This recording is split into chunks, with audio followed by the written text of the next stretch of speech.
This is a living in Japan clip about on a beautiful sunny day going to Dai-Kan-Yama. And I will define Dai-Kan-Yama for you as, first of all, the elite leading dog Dai-Kan-Yama. This is dogs that are more expensive and better educated than their owners, leading their owners along the sidewalk, and then letting their owners eat food at occasional places.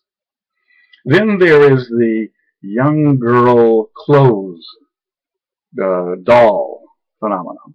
These are young women whose clothes are centuries more sophisticated and interesting than the contents of the clothes. Then there is the copycat monkey old man phenomenon. These are old men who have bought magazines telling them what old men should look like and wear, and they put on this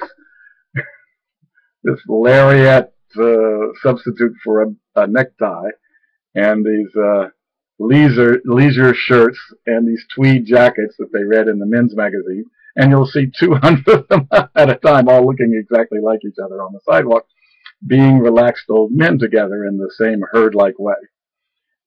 Then you have the rich, slightly brain-dead, very rich, expensive foreign car, and prostitute-looking wife or girlfriend owner. These are guys who strut and stride and spread their legs when they stand and get right in your face and in your space to show you how manly they are and to impress the prostitute-looking girlfriend standing next to them. I enjoy these in particular because there's a parking lot of them next to the place where I eat lunch, and they quite often, because of the jackets I wear, I think that I'm a territory they need to demonstrate to their girlfriend their mastery of, and so they step in front of me and I knock them on the ground by accident.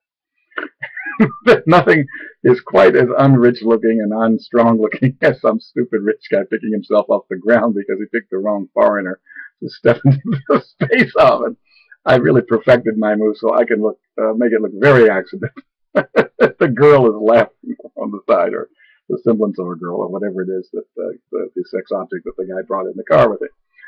Then let's see. Then you have the bread stores of Dai-Kan-Yama, and there's it looks like the civilization is suffering for lack of bread, and so these bread stores look, I think, again, they've read some magazines, and so they all look Frenchy and Italian and slightly European. None of the bread is terribly fresh. I don't know when they're making it because it's never fresh. And it's all the sort of American Wonder Bread thing, puffs of air. So you can take whatever they make and mash it between your hands into sort of 1/10 of a slice of German pumpernickel by squeezing the air out of it. There are one or two exceptions, one or two bread shops that actually make bread that isn't totally air bubbles. And it actually has some flavor to it as opposed to flavor from whatever chocolate or chewing gum or banana juice or whatever that the owner in his magazine creativity has put in it.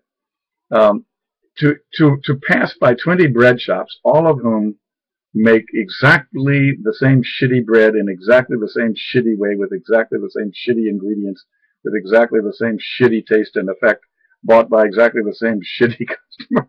It's really a miracle of modern Japanese capitalism, and you have to see it to believe it. P.T. Barnum or whoever said it, that nobody ever went broke underestimating the intelligence of the American public. Well, that's certainly true with Japan. If you go by really, really bad bread shops.